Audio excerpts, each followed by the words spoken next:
What is up people, this is Vishal and I'm back again with another video, and in this one we'll be extending our Promise polyfill to have the features of Promise.resolve, reject and all. And if you haven't watched the first part of this video where we wrote the JavaScript Promise polyfill from scratch, I would recommend you to go check that out first, because we'll be extending the same code and add these new features to it. But before we jump into the video, if you're new over here, just hit the subscribe button and click on the notification bell to get notified about my videos whenever I upload them. It gives me a lot of motivation to keep bringing you these interesting topics. And now, without wasting any further time, let's jump into the video. So in the first part of our Promise polyfill video, we created a class called myPromise, and we decorated this class with .then, .catch and .finally functions, which depict the similar thing what a promise.then would do and a promise.catch would do, and similarly what a promise.finally would do. So if you're new over here, just click on the suggestion box, go watch that video first and then come to this, because we are going to extend the same code and add the new features for .resolve, .reject and .all. So we'll be starting with .resolve first, but before we start writing any of the code, let's just see what Promise.resolve is, and then we will be adding those methods into our myPromise class, and we'll try to replicate the operation in our class itself. Okay, so I have my React application over here. We will just use this React application for executing the code, and it has nothing to do with our React application as such. So let's first understand what Promise.resolve is. So the way we write it is we write Promise.resolve and whatever the value that I want to resolve from here. So let's say I want to resolve 10. Now this Promise.resolve is going to return a promise. So you can basically add a then chain to it and a catch chain as well. So for now, since we are just resolving, it is going to have a then chain. So we will just write over here as data, and we will basically console log this onto our screen. So the output of this simple single line of code is going to be 10, which is going to be printed on my console. So let's go to the browser, go to the console, and you can see that 10 is printed over here. Let me zoom that a bit, and you can see that 10 is printed over here. So my Promise class that I've written right now doesn't have this kind of functionality right now. So we want to add this functionality to my Promise class as well. Now let's jump into the code and try to add this function. So first of all, what we notice over here is we are not creating any instance of Promise. We are just using the Promise class and calling the .resolve method, right? So that means that .resolve is a static function. So let's go ahead and create a static function over here. So which will be static resolve, and this will take an input of value. Okay, now we know that resolve returns a promise, okay, and on which we can, since it is returning a promise, we can do a then chain on that, right? So we are going to return a new promise. Now instead of using the promise, I'll use my class myPromise. Okay, now myPromise class will require an executor function, and this is going to have a resolve and reject. I'm not going to write reject over here because that's not useful for a resolve function. So I'll just use resolve function over here, and what it basically needs to do is just resolve whatever the value that is being supplied, and that's about it. I think this is all we need to do to have a similar functionality in our myPromise class as well. So since we have updated our utility, let's just go ahead and build this utility. And once this is built, we head back to our index.jsx, and instead of promise, I want to use myPromise. So I'll just import my class now.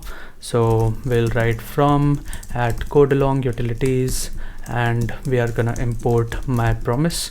Okay, and instead of promise, we are going to use myPromise, and you can see everything else is same. We didn't really have to change anything, and our myPromise.resolve should work now. So let's head back to our browser, hit a refresh, and you can see that my Promise.resolve is working perfectly fine. So this is all we need to do to have the resolve working. So similarly, now reject is gonna be a similar use case. Since we are not going to instantiate my class, we'll just use my Promise.reject. It is going to be a static function as well, and instead of resolve we'll be writing reject, and this is going to be value. Let's just leave it as value, new my promise, and we need the reject function over here.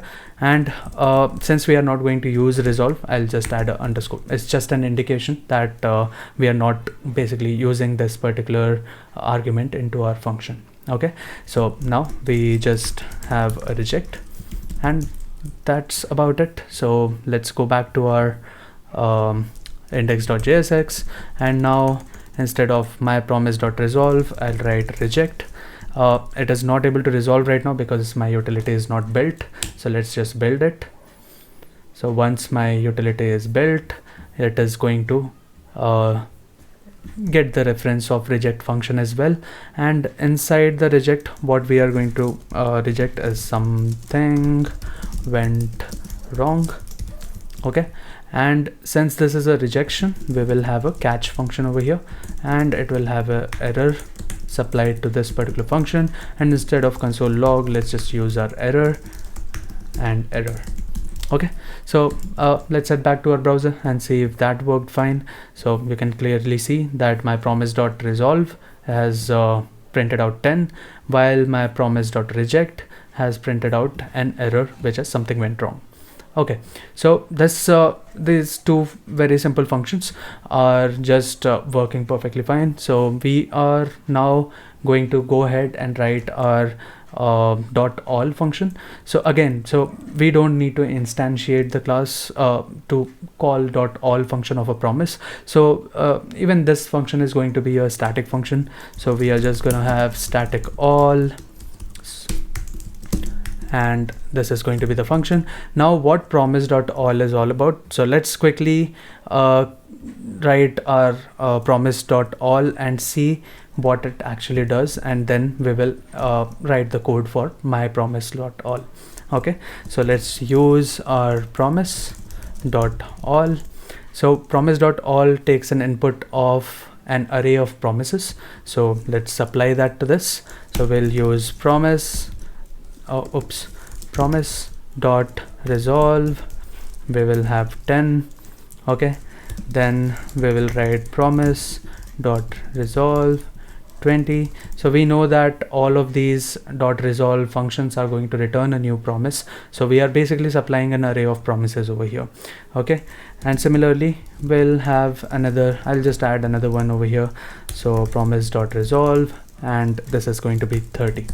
Okay, now Promise.all also returns a promise. Okay, so it also returns a promise, hence we can put our then chain over here.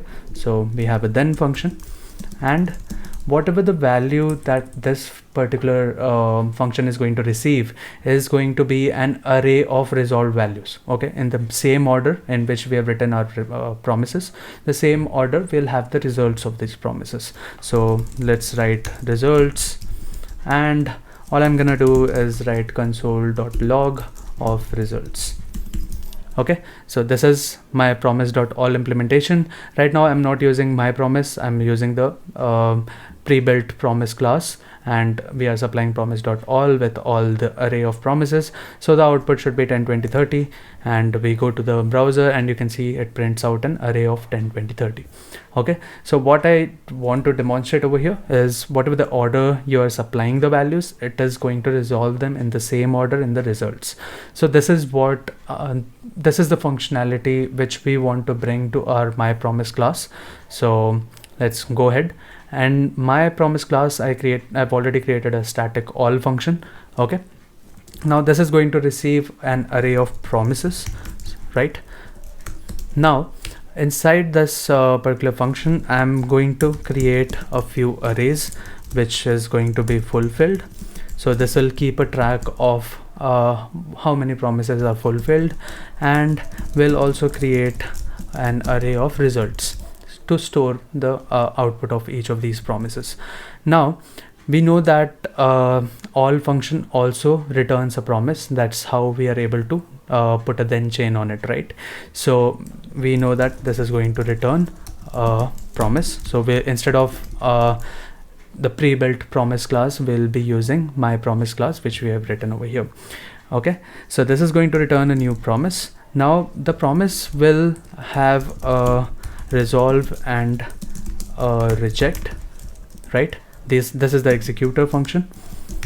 Okay, now in this one we are basically going to have, we have to somehow resolve all of these promises and store the results in the results array and return those results, right? So we return a new promise, and inside the executor of this we are going to loop over all the promises. Okay, so we know that we are receiving an array of promises, so we are going to write promises dot for each, and inside this for each I'm going to receive the arguments as promise, which is basically the each of these values of the array and an index, right? So this is what we are going to get, and we are going to write promise dot then. So in the then case, when the promise is resolved, in the then case it is going to receive some data, right, which is what we want to store in our results array. So let's do that quickly. So we already have the index of the promise, so we'll use the same index because we know that Promise.all is going to maintain the order of the resolved data, right? So that's why we'll be using the index and resolve the data as needed.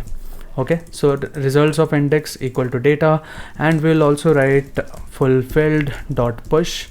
We'll just push it with some true value, so that we just want to track whether the promise is resolved or not. And you'll soon see why we are just pushing it true with true, because I don't really need the information that is stored inside this. We just need the length of it. Okay, so we have the results of index, data, everything is there.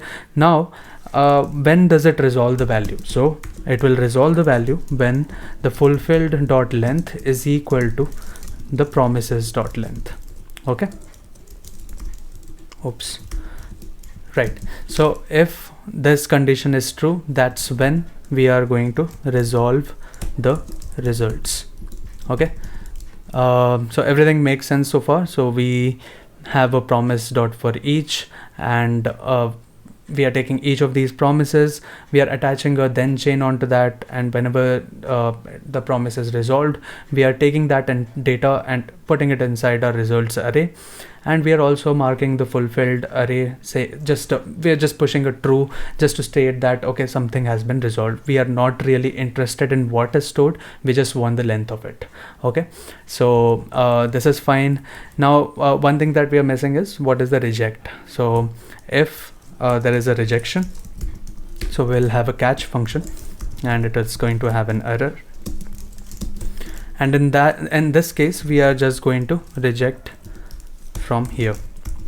Okay, so that's all we need to do. Let me quickly see, is not a function type. Oh, I'm basically missing to instantiate this class, so I'll just add a new keyword over here. So return new promise. So now we are returning a new promise and basically passing our executor function, and in our executor function we are looping over the promises, resolving those promises, and whatever the data that is getting returned from there, we are storing it inside our results and results array. Okay, and whenever the fulfilled data dot length is equal to promises dot length, that time we are resolving our results. So I think this should solve the problem. So let's quickly build the script.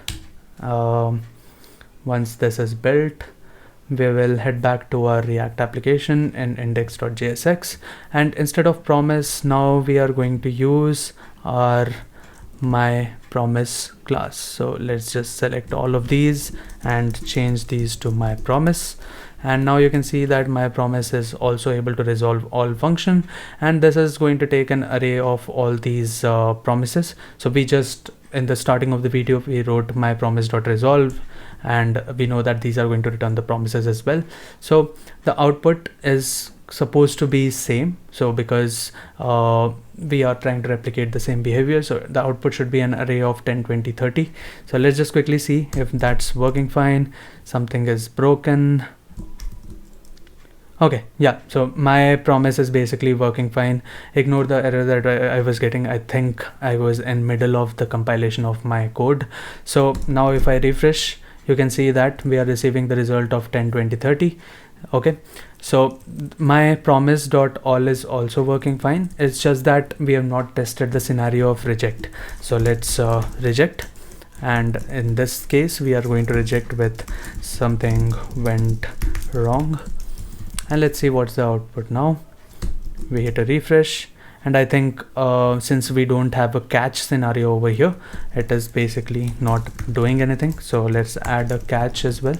So we are going to have an error over here, and we'll write console.error of our error. All right, so now if we see, we are getting something went wrong. So this basically shows that my Promise.all is also working fine. Let's go one step further. So we'll change this to Promise.resolve again, and have my 30 over here. And we will also add another promise, which will be an asynchronous promise. So we will have new my promise. This is going to have a resolve function, and it will have a set timeout of, we will just resolve the value of 40 after, let's say, 2 seconds. Okay, so we'll have 2000. So now I have an asynchronous over here, asynchronous promise over here. So what my expectation is, after all the promises are resolved, that's when it is going to print the value. So that's how Promise.all works, right? So when all the values are resolved, that's when this my .then function is going to get triggered. So let's see if that happens. So according to my code right now, we should have 10, 20, 30, 40 printed onto the console after 2 seconds. So let's head back to our browser and hit a refresh. And after 2 seconds, you can see that 10, 20, 30, 40 has been printed onto the console. All right, so let's go one more step ahead. And how about using our reduce polyfill, right? So in my last video, we created a polyfill for array.reduce. And if you have not checked out that video, go check it out. Even that's a very interesting video, and it's all these polyfill videos are basically very important for your interviews as well, and for your personal understanding about how these functions internally work. Okay, so let's just import my polyfills. So we are going to write code along utilities polyfills, and we'll import our array polyfills. And inside my then, instead of console logging, we'll do sum of all the elements. So we will use, we know that results are an array, so we will write results dot my reduce. Okay, so my reduce is my polyfill for array.reduce. So we are going to use that. This is going to take an accumulator, the data, and we are gonna have accumulator plus data. Of course, we have not supplied an initial value yet, so we will supply an initial value of 0. I think something's missing. It should be here, sorry. Okay, so my array.reduce is going to basically get the sum of all of these values. Let's just console log that over here. Move this inside my console log. All right, so after 2 seconds, we should have a sum of all of these values. So that is going to be 4 into 5, but it was going to be 100, I guess. Let's go over here, and you can see after 2 seconds, it is going to print 100. So now my promises.all, .resolve, .reject, and using our polyfills, array polyfills, my reduce, we are able to get everything working fine. So that's all I wanted to demonstrate in this one. So now we have extended our my promise to have the functionality of .all, .resolve, and .reject, and we basically implemented all of them in our React application and saw everything was working fine. So that is all I wanted to talk about in this one. I hope you found this video interesting, and if you did, please hit the like button and share this video with your friends and colleagues, and do not forget to hit the subscribe button. We are very close to reaching 1,000 subscribers. To all the hard work that I've been doing for a year, it is going to be a very pleasurable gift, and please hit the subscribe button and click on the notification bell to get notified about my videos whenever I upload them. So see you in the next one. Bye.